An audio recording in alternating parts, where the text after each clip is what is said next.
What's up, y'all? Yeah, I'm Wilbur Smith, agency owner here, direct Bob Grand's art in the Schnitzer hierarchy. And I'm pretty pumped. I love Wednesdays, honestly. I've learned to love them, especially once you hit agency owner, because you get to participate in the AO Mastermind, do a meet and greet with Scott every day, every Wednesday at 10, and the national call. So it's a good day. And I put in the chat before there was a few hundred people on here. Like every morning I work out and I get into a pretty like gnarly headspace. Some of those songs that Jim was just playing, I've already listened to today. Like that's the music I listen to every morning. Whether that's good for my mental health, I don't know. But then I typically will change ego states, right? So everyone talks about the ego being a bad thing, but you can use it to your advantage if you know how.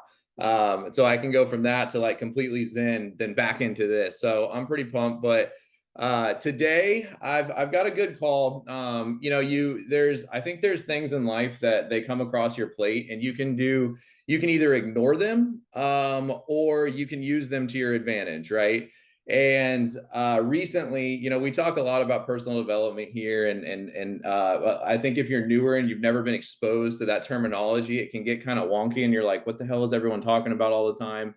And a few things have come across my plate in the last few weeks that have like kind of brought me back to my roots in a way of where I started a few years ago on the path of like learning about self. And so today we're going to label this call today very simple: mind, body, spirit, business. And so if you're taking notes, right? If you're taking notes, if you got pen and paper, I've got a favor. We're going to do some participation today. And this is not for me, it's for you.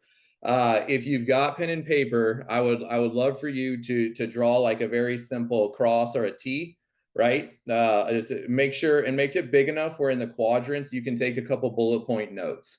Don't just draw like a little tiny thing where you can't make any notes. So make a T. And then at the top of the T, I see some fidgeting going on. This is good. This is good. We got participation. Some of you won't do it. That's all right. At the top, I want you to write an M at the top of the cross. On the very right side, I want you to write a B. At the bottom, I want you to write an S. And then at 9 o'clock, I want you to write another B. So MBSB. That's going to stand for mind, body, spirit, business. And the reason I want to talk about this today is because if you look at that cross with those three letters on it, right? And you go counterclockwise, it's like one big evolution that I think everybody should personally be working on all of the time. And so when we're focusing on, you talk a lot about mindset. If you get down to Be a Better Builder call, it's the first thing that Sarah asks: what are you reading? What are you reading? And if you think about everything starts in the mind. It really does. And I think if you were on the national call last week and you listened to Lee Jedlicka and his wife, like there's nobody who has focused and started every single thing that he has created, and it all started here. That story of theirs is like one in a million, to be honest. And they'd all started because they created it before anything happened. And so I think a lot of times people will come here, right, myself included, and maybe you've got what's called labels already attached to yourself. And what I mean by a label is like, I don't know, maybe you showed up here insecure. Maybe you showed up and said, I don't know, maybe you deem yourself unintelligent, right?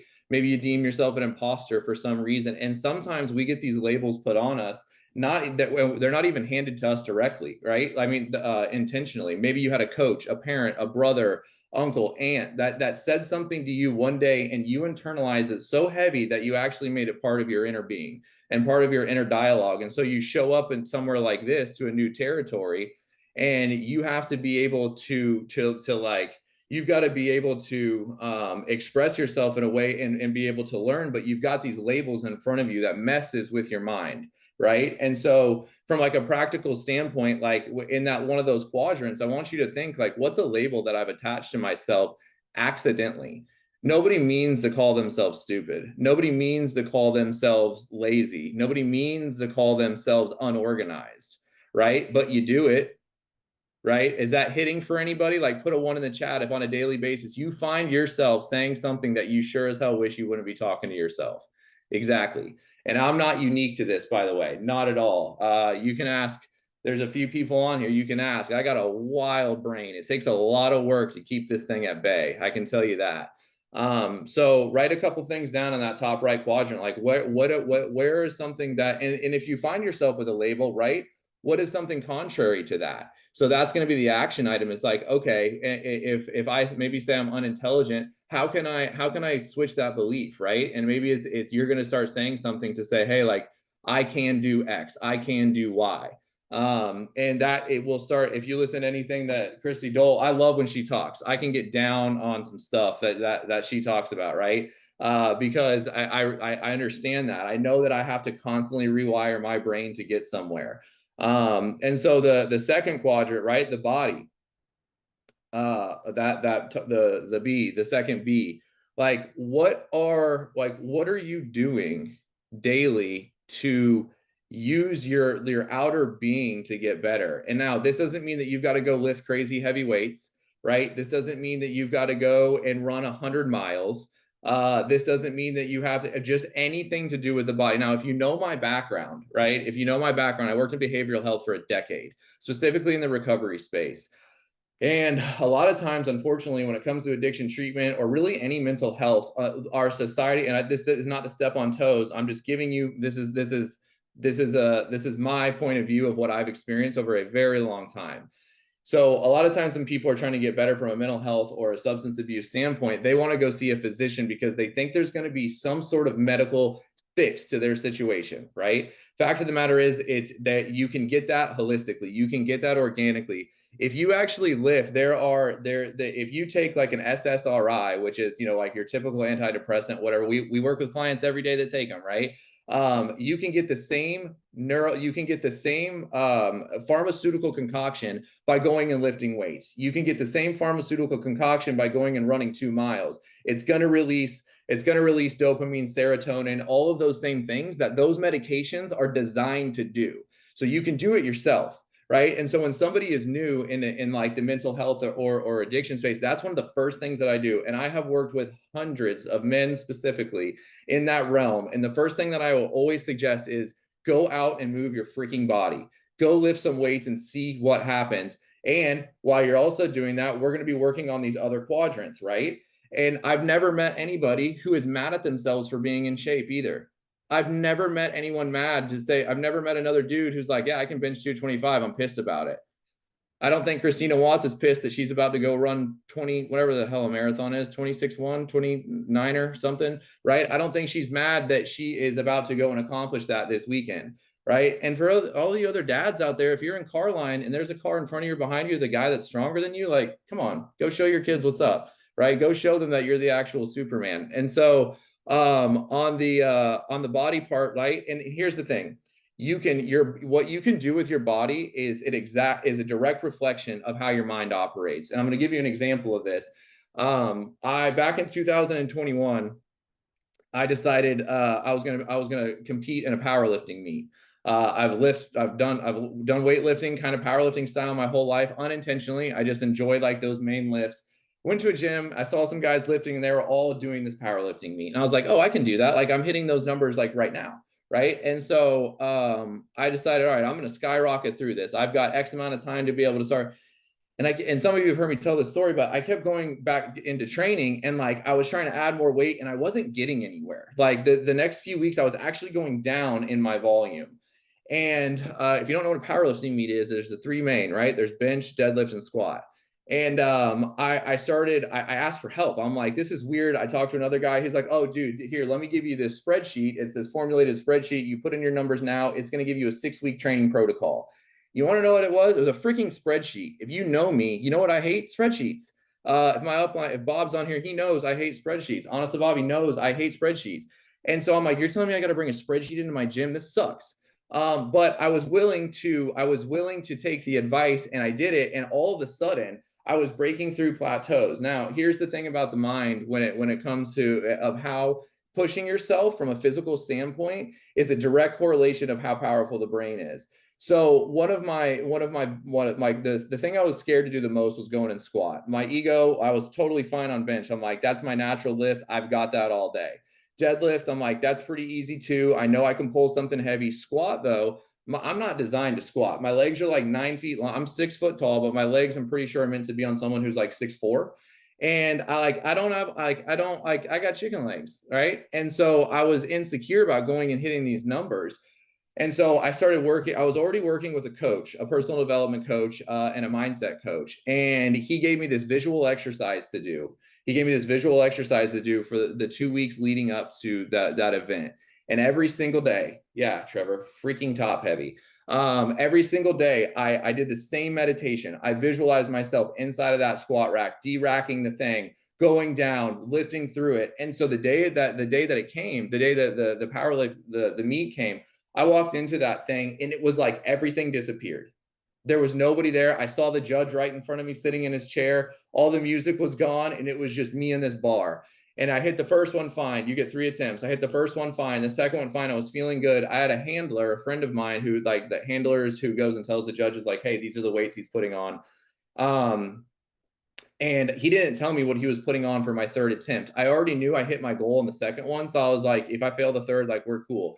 He didn't tell me what the third attempt, what we were going to put. My goal was to hit 420 as my third, as like my high one, right? I hit that in the second. I'm like, cool. I'm thinking he's going to slap on like 425, a couple extra pounds. When you get to these higher weights, like 1 or 2 pounds is a massive difference.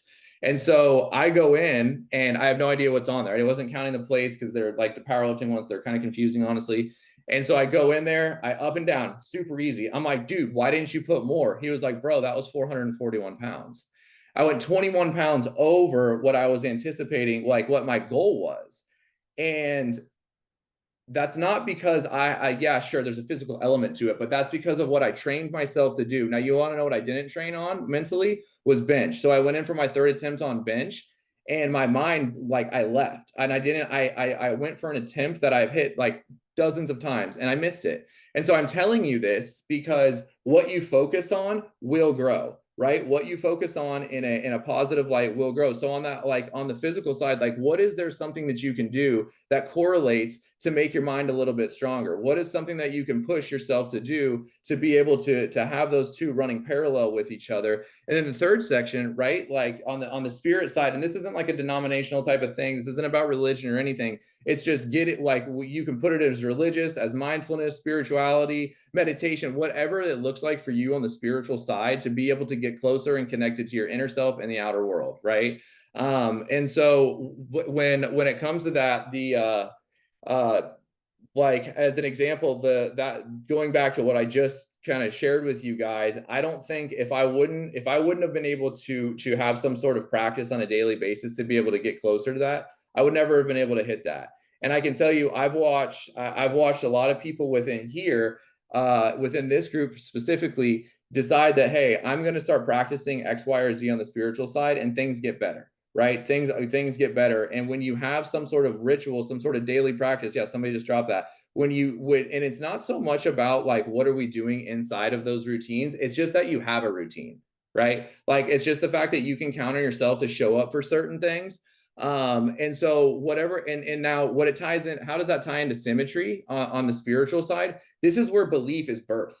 I believe this is where belief in what you are going to accomplish is birthed, because that you're going to have a trust in something bigger than you. Because if not, guess who you're relying on? Self. And if you're relying on self, the same person who got you into a situation is the same exact person who is going to get you out of it. I don't think so. So if you're able to align with something bigger than yourself, and I believe, and this is how I believe, right? I believe if I can get centered, like meditation to me is like prayer is talking to whatever you believe in. Meditation is listening. And sometimes what that means is like, I have to have my ears open and understand that if Jim might say something that I just sat and got quiet with, and then all of a sudden I hear him say some words, that's the bigger power talking to me right there, right? That's how I believe in things. And so the reason this came to light over the last few weeks for me, and understanding that like I have to like get quiet, understand, and get back into this type of mentality and routine, is because I've been hearing a lot of people talk about it. I don't know if she's on here, but there's a newer agent on Scott's team, Annie Morell's team, Sabina, and she was talking about visualizing going into her appointments, walking through what that's going to look like, what the clients are going to say, what we're going to tell them, how we're going to present the numbers, how we're going to do our role and purpose. If you're going in there blind every single time, you're probably going to get caught. Rex Knight talks about wiping off your shoes before you walk into a door, wipe off your shoes before you go into an appointment. It's really vital. It's super, super vital. And so if you can already place yourself in saying like, hey, Jim, we're going to talk about a 9, 12, or 18-month critical period program here, right? And be able to say that swiftly and smoothly rather than stumbling over your words, because you've already done it. You've already done it. And if it doesn't work out, that's okay. But you've already been able to accomplish that. And so, and if so on that third left quadrant, like what can you do on a daily basis to put yourself in a better position every day? Like, what does that look like for you? What do you need to get back to maybe? Like, what do you maybe need to get back to? Some people already have been brought up in a very good way to be able to operate in a spiritual manner, but like maybe you've got to find a way to get back to your roots of what that looks like. And the top left, business, right? The reason that that's last is because that's a byproduct of the way that you act with all those other things, right? How those other three correlate with each other is how you are going to spit out what quadrant is this. Now we're the top left, which is business. So top right, mind, bottom right, body, bottom left, spirit, top left, business. If these three are working in harmony and unison, your business is going to be a lot easier. And from a leadership standpoint, like you don't think that people are going to recognize when you're operating in a good manner with those other three. You think that if all of a sudden you start slipping on some of your practices and you become a little moody, you become a little snippy, it's not going to be evident to people. It's going to be. And also, in order to when you start having people under you, there is pressure that comes from below, right? Because you're going to get somebody on your team who's going to push you. You're going to get somebody on your team who is going to not necessarily test you in a negative way, but you're going to get a high performer if you're performing at a high level. And so that's something that you have, like, in order to be able to reflect outward and attract, then you've got to be practicing something to make sure internally you are able to accomplish that. And so, and again, if you look at those four quadrants, like on the business side, like how do these three help? And that's why we talk about personal development so much. On my interviews, I always say we're a tech company that promotes personal development that uses insurance to make money, right? And I say the third one last, because if you're a mess internally, you're never going to be able to close your clients because they're going to feel that through the phone. And so if whatever that looks like on that top left for you to make some adjustments, like jot that down and use this as a reflection. And what's cool is like where you are now is it's like totally fine. It's a perfect place to be. Do you know why? Because there's constant evolution for all of these things. Like if your max on bench is 225 right now, and like you stay there, that's fine. But if you want to enhance that, you've got to make adjustments. And so if you take like a circle and draw it around those quadrants, right, it's always going to circle back. It's going to be recycling itself all of the time to be able to have growth. It's evolution. And what's cool is you've got the ability to evolve as a human on a daily freaking basis. I don't think people realize that. And here's why I know this practice. This Monday, I had a great Monday. Like I had a couple appointments lined up. I only had 2 in the books. Right. I had a few interviews. We had our team call, a few other things. I don't know what else was on there. Both those appointments I closed. I'm like, that was awesome. 2 for 2. Sweet. Had some good interviews, sat on Scott's team call. That was good. Yesterday, I'm like, oh, this is an even better day. I've got 4 appointments on the books. I've got a handful of interviews.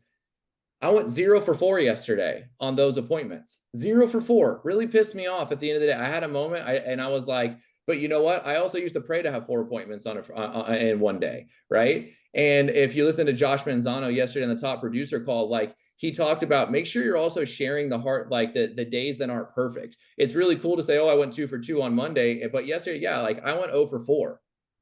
I went 0 for 4, and that's totally fine. I've got more appointments on the books today. If the gentleman that I spoke to yesterday didn't understand that his wife, if he passes away, his wife is going to instantly be in a $3,800 a month deficit if his income drops, that's not on me.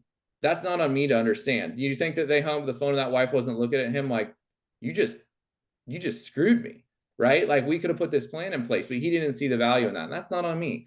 So anyways, that's those are my that's kind of my thing today on the mind, body, spirit business. And like those, and this isn't something I made up, right? Like I spent a lot of time trying to learn how to evolve as a person and learn how to look inward. And sometimes you can get off that path a little bit, right? And it takes whatever it takes to get back to it. And sometimes you're going to get reminders from people above you and below you. And that if you ignore the signs, you're going to ignore opportunity. And this place is full of freaking opportunity. So don't go ignoring it.